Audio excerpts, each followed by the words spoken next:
Hello, lovely ladies. Welcome to our YouTube channel. Today we're going to be talking about going with the flow within dating to intentional dating for marriage. One of the things that I find with a lot of women in the dating scene right now is that they're kind of just going with the flow. And I think it would help a lot of women make that shift from going with the flow to being a lot more intentional about why they're dating. And one step further is take it to intention of marriage while they're dating. What do you notice about the differences in going with the flow versus intentionally dating? Yeah, I think going with the flow, it causes a lot of confusion for both parties. I think not only when women enter dating with like uncertainty or unsure of what they want, even from the men's side, it just causes confusion from both parties. And I think if women are a lot more clear about what they want, they can also be a lot more clear about their boundaries and not enter these situationships that last 3 months, get courted, go out dining and meeting a bunch of these men, and in the end they don't actually get what they want. It's tiring. From this perspective of a woman, I've been there. I've been on both ends where I am dating just because I feel like that's what everyone is doing. It's just kind of like being raised in the West and in the US specifically. That's pretty much what women do. Like from like college age up until however many years, they're just constantly in this state of, oh, I'm just going to go out, get a meal, have fun, and that's it. And this actually ends up being so energy draining and time wasting because deep down the desire is that I want to be loved. I want to feel safe. I want to be married to someone that is a safe masculine man. But they don't realize that there's like that desire even first within them. And then secondly, it's hard because you're just, again, going with the flow. Like we keep saying that. It's just like this pressure societally and also internally, a confusion. Yeah. One of the things that I've noticed when you were talking about that is there's almost a short-term gain for a long-term loss. Like you might go to a nice dinner with this guy. You might have a fun experience at an amusement park or whatever it is. But when you look back, let's say 2 to 3 years of dating, there's nothing to show for it. You're not actually in a committed relationship. And one of the things I want to share is my own experience in intentional dating and kind of how, as a man, I learned that it was a lot better to be upfront and honest about what I wanted, even if it was a little strange for the people that I was contacting. So before we were married, when I was looking around, dating, talking to people, there was a moment in time where I wasn't being upfront with the fact that I did want marriage.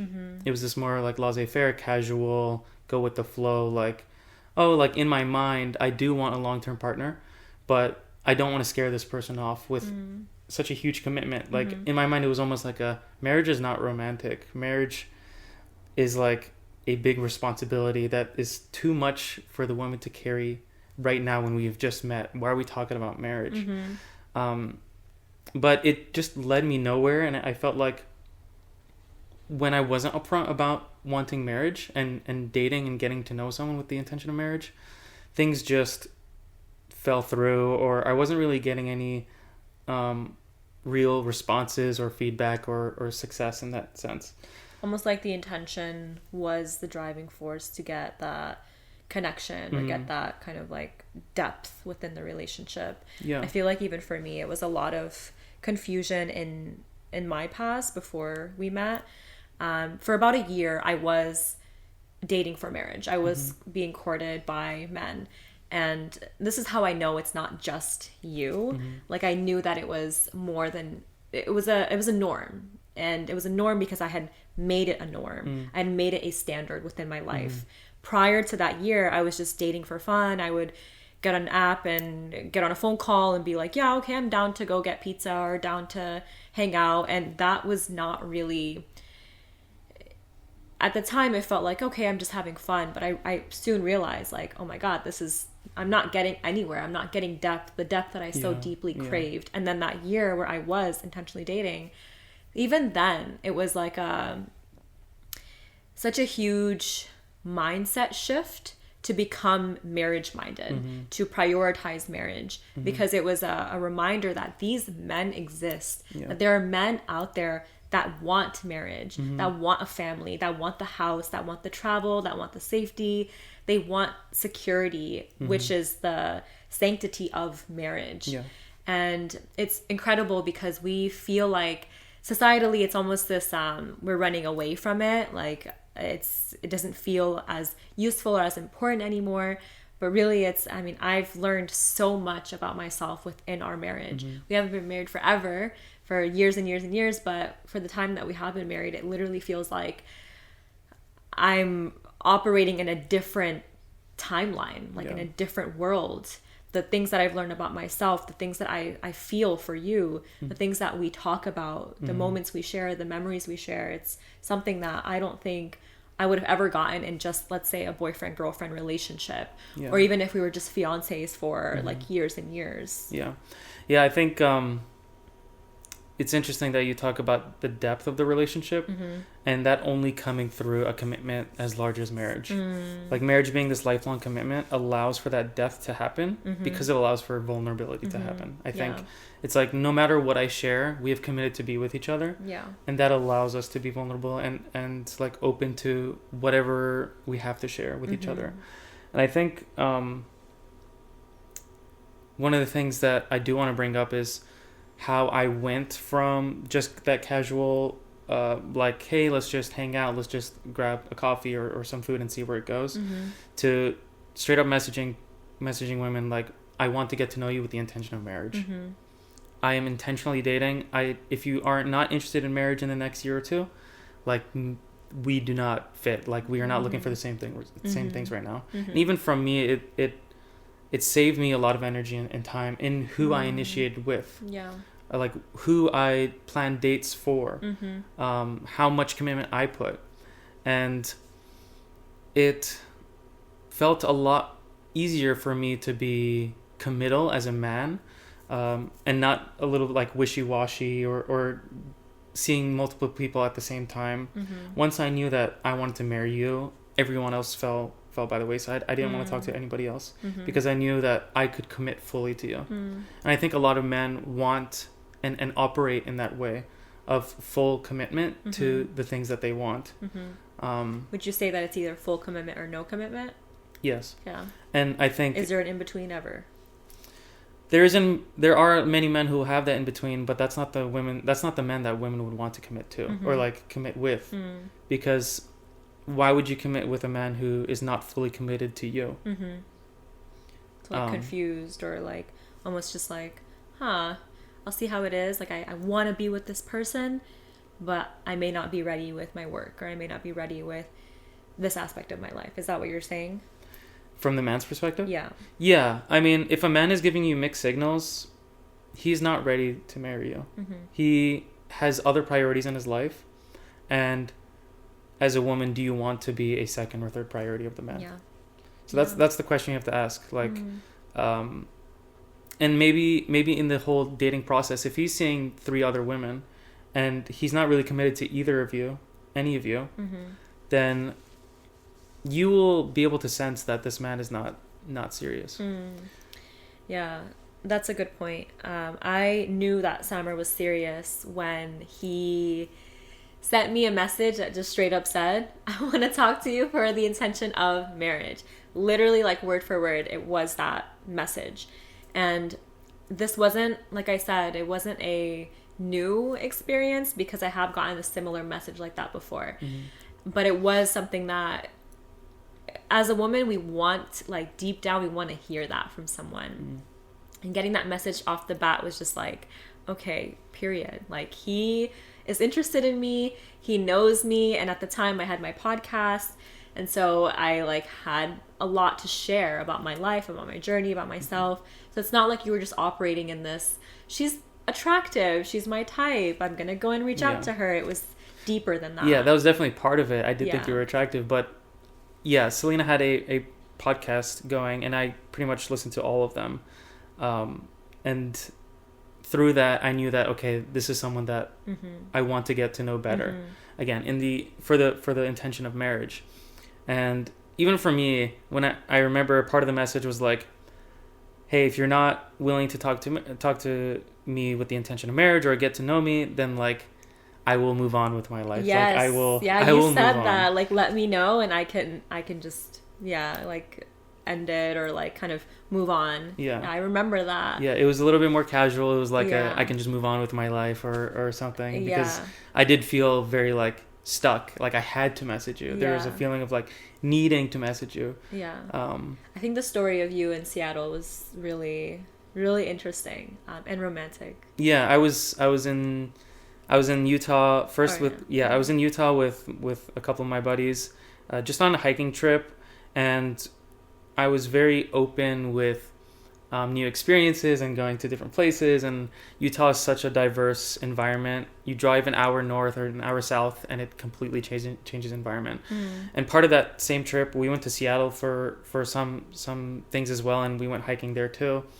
And I was in the airport flying back to Chicago, where I lived, or maybe it was Virginia. I forgot. I've been moving a lot, but I was open to new experiences, and I felt like I could commit to anything. And I had it in me to get the things that I wanted. I had such an open hiking experience with these guys that I love, that are my best friends. You love them. I do. And so I felt like I could do something that I really wanted. Take on the world. Yeah. Exactly. Yeah. I saw this beautiful woman. I listened to her beautiful voice, all of her podcasts, and I felt like I could reach out to you. And I felt very confident in committing fully. Yeah, that's something that, I'm just curious, do you think that a lot of men think that way? If they're serious about marriage, yes. My friends who are serious about marriage, they are 0 or 1. Yeah, like one track mind. Yes. They're just like, that's their goal. Yeah. They want marriage. Like, men out there, they want marriage. They exist. What does intentional dating for a man look like? It's a like no BS. I want what I want. I know who I want, and I'm going to pursue it with my fullest commitment. For women, I think it's more of a, I know who I am. I know who I am. I know what my standards are. Yeah. And I'll speak for myself. That was very much me. At the time I was pursuing my grad program. You reached out to me. I think it was maybe 2 weeks before I started my last semester in grad school. So I was graduating that in like literally within 3 months.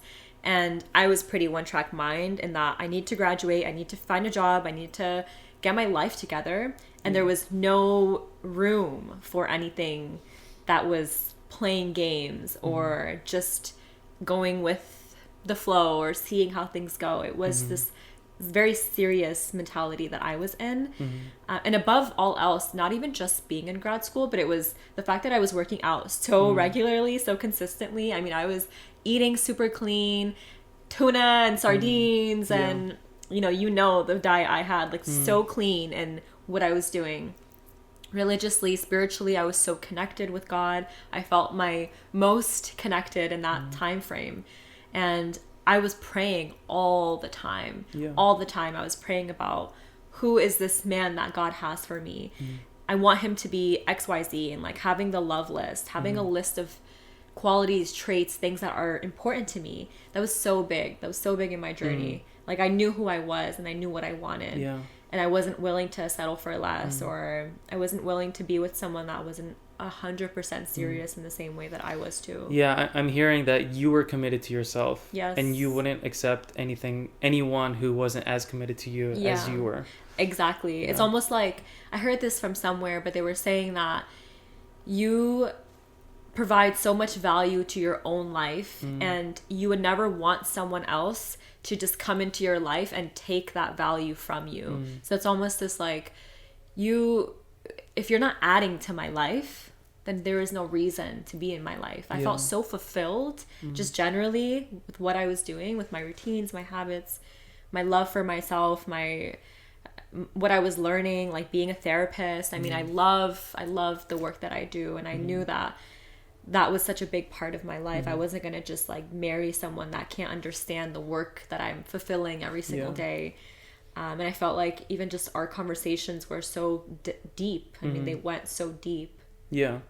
Yeah. And I remember our first conversation our first call that we had was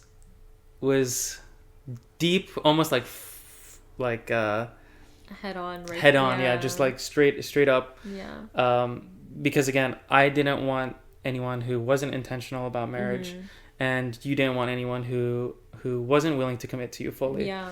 And I literally had a list of 10 questions that I wanted to ask you, and they were all related to marriage or a long-term commitment. For me, it felt a little bit. I was pretty nervous calling you because these are like heavy questions. Yeah. But I knew that if I didn't ask these questions head on, we could have wasted a lot of our time if we weren't compatible. Yeah, very full force, very just like I'm relenting, like just gonna straight up ask you these questions. It actually is so funny. I remember the exact moment in time. I remember what I was doing. Like I remember I think it was a weekend actually, maybe a Saturday or Sunday, and I was going for a walk, and I just bought this new weighted vest. And I go outside, I'm going for I used to go on 2 or 3 walks a day, all like 30-40 minutes each. And I got this new weighted vest, and I'm like, oh my God, I like have this thing, like it's so nice. It really gets me moving, gets me sweating. And I go outside, and you're just like, okay, cool. Anyway, like, okay, I have some questions for you.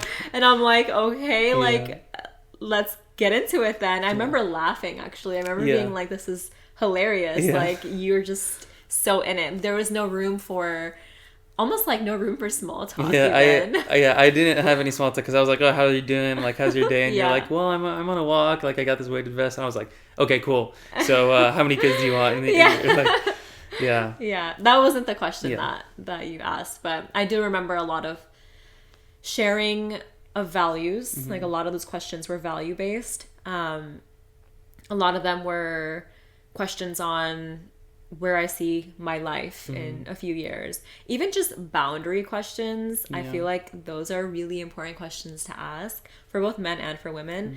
And I remember we had very similar opinions on male and female friendships. And that's something that I had strong opinions about prior to meeting you, prior to our marriage. And then you also had similar opinions and values on that as well. And I tell my clients all the time, like it's okay that you might have a different value than me, and you might think that it's okay to have a bunch of male friends or male best friends. For me, that's not an option. That's not something that makes me feel comfortable. If you were to have a bunch of female friends, or if I were to have a bunch of male friends and hang out with them like one-on-one, that was not comfortable for me. And so we got to basically talk about all of that, all of our boundaries. It was really comforting. Imagine if we had talked for 3 months and did not talk about those things. And then all of a sudden we disagree on these huge topics. Of like, no, I have a female best friend and I'm unwilling to like stop talking to her. It's like you put in 3 months worth of your energy. I put in 3 months worth of my time and commitment. And it just falls apart just like that because we weren't courageous enough or brave enough or even respectful enough to ask those questions in the beginning. It's alignment. It's total alignment and courage. It's courage to ask that, especially in the beginning. It's interesting because you went that route of like, I'm serious about this. I'm intentionally dating for marriage. I'm courting. I'm vetting this person. But if you were to do the opposite of going with the flow, it would be a lot more like conversational, right? Like our first few conversations would just literally be like, how was your day? What do you like to do? Like all of these things. And what's interesting is also when you messaged me, I had you send a bunch of voice notes, right? And like I knew my time was valuable. I knew that I was starting up grad school, my last semester. There's a lot going on that summer, moving and thinking of all these things. I knew that even if we got on the phone, that would be my energy kind of going to you. So I made you send me a bunch of these voice messages of describing like, what do you do? What's something you do for fun? How is your relationship with your family, like your siblings, your friends? Where do you live? Like, what's your story? So basically I got to read that or listen to that on my own time. And then before I even made the decision to call you or for us to talk on the phone or even get to see each other, I already knew information about you. So it's like I kind of filtered that out subconsciously because it was obviously important to me that I was dating for marriage too. I wasn't going to waste your time. I know you didn't want to waste my time either. Yeah. You were filtering when to use your energy almost, or when to allow for someone into your energy. Yeah. Like even before calling. Yeah. Like it's, my energy is worth so much and I can't just freely give it away for whatever reason. Because I'm lonely or because I'm uncomfortable, like being by myself. Like that's something that I think a lot of women experience is this, I just want to talk to someone. I just want to end my day on the phone with this man or this guy or go out to eat with someone. Like that's something that I think loneliness is so scary. And it makes sense, right? Like tribalism and being in tribes and evolutionarily we have always wanted to be with others and in relation to others, especially men with women, women with men. But it's almost this like, well, if it's not serving you, if it's not benefiting you, then why put yourself through it? Yeah.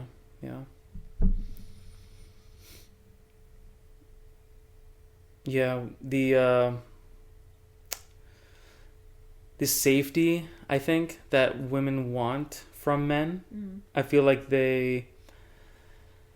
because they want it so bad, they will settle for just those one-off dates.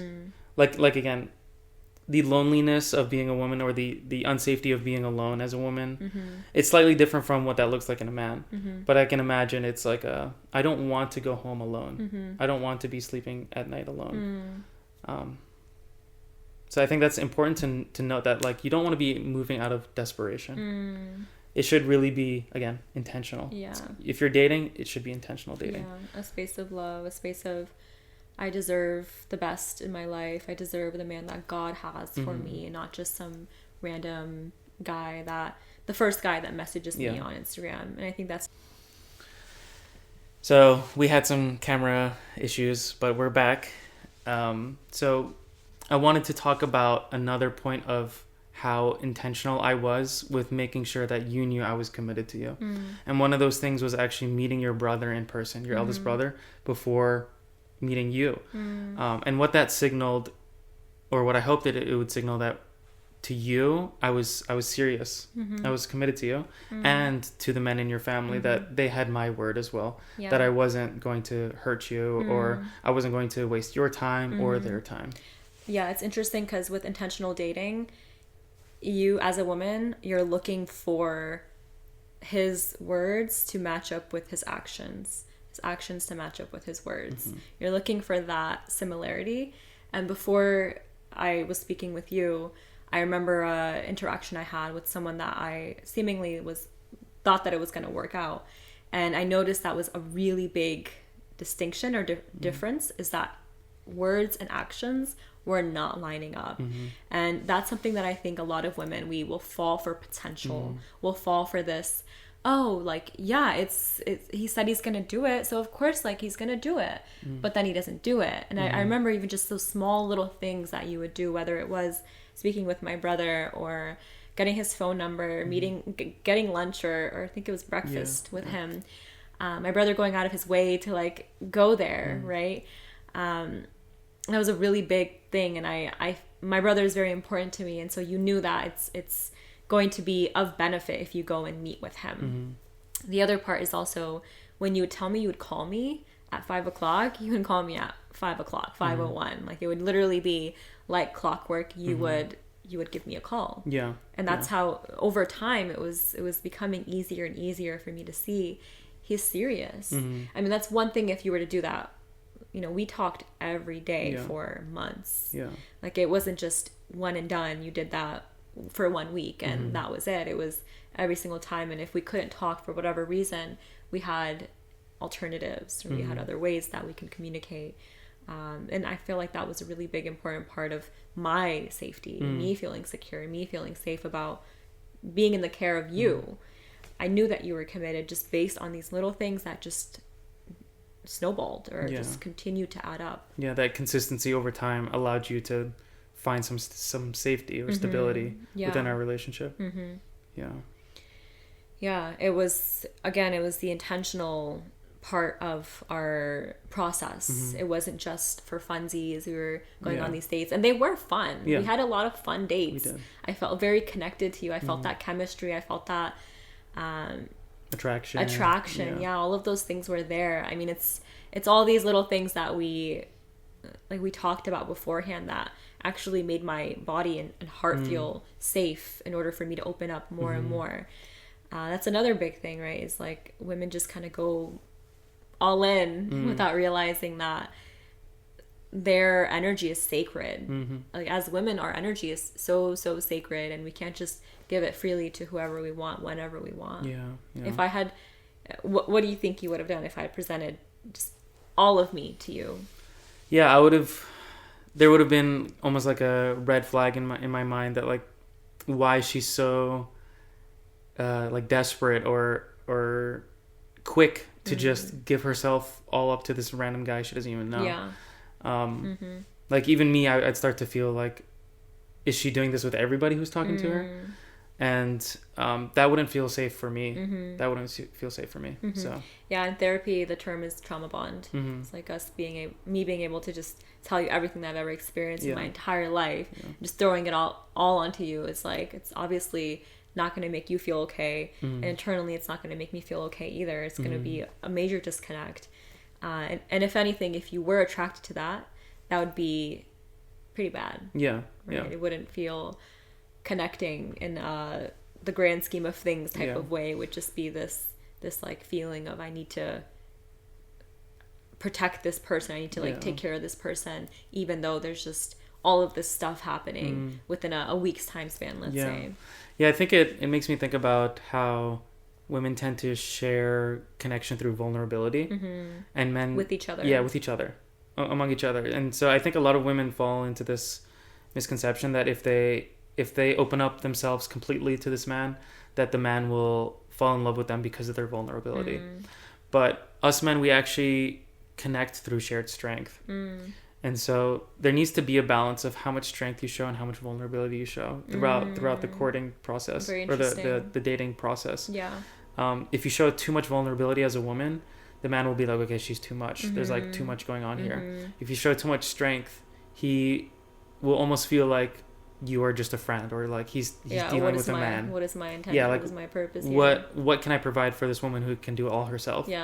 And you can't do it all yourself. Even as a man, I can't do everything myself, which is why I feel like intentionally dating for marriage is almost like the pinnacle of what you can achieve through the dating process. Yeah, that's so interesting, because actually we had a few of those moments in the beginning as well, where I think I presented too much strength, too much independence, too much just like, I'll just figure it out on my own, even though the problem pertained to us, even though something was coming up between us. And I was just more in this line of thinking of, I'll just journal it out. I'll just talk about it with my friends. I'll just go to Allah about it. I'll just do whatever I need to do away from you. And that was something that obviously it came up, you know, it was. And from my end, it was too much vulnerability. I think I'm someone who processes things out loud. Like I want to just, I don't have it fully fleshed out, but I'm talking to you because I want to flesh it out with you.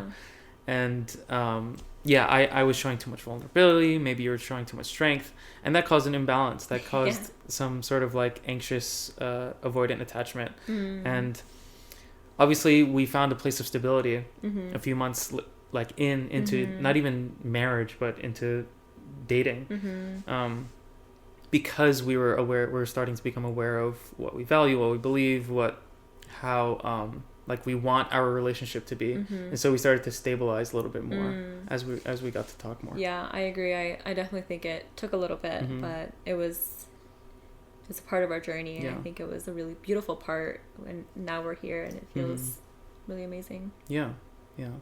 What would you say to the women out there who want to start on this process, who maybe haven't been intentionally dating for marriage or even just for a long-term commitment?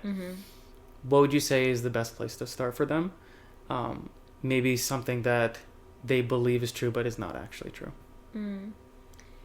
I think it's that you exist, like this type of man, you exist, and there are plenty of men like you out there. It's not just you're not just the only man that exists in the world that is emotionally mature or conscious or wants marriage or knows what he wants. There's so many men out there that do exist in the same way. It's a matter of finding yourself and regulating yourself to notice when things are coming up for you as a woman, whether it is even just your body feels unsafe with someone or unsafe in a specific situation. These are all cues that your body is telling you, and it's important to recognize that. The guy that I was speaking with before you, courting, like for marriage, when I would talk to him on the phone, my body would shake. I would literally feel shaking in my body. And I knew that was not my person, but I continued to still get on the phone with him, and I would still try to get to know him for this intention of marriage, even though my body was quite literally telling me, Selena, this is not the man God has for you. And that is huge. Like, women will just feel these emotions, but they won't be able to name it or acknowledge it, and then therefore they'll just continue with that same person for years and years and years, right? With no ring, with no intention, with no marriage. I would tell that woman, I would tell that person, your body is wise. God is wise. God will tell you these things. And you exist in all of these forms. Men that are intentional, conscious, loving, safe, they exist. Thanks so much for tuning in and watching our video. That's all we have for today. Please feel free to check out our next video on healthy masculinity. The fact that it exists, not just in my man, but it exists for you too, and you absolutely 100,000% deserve it.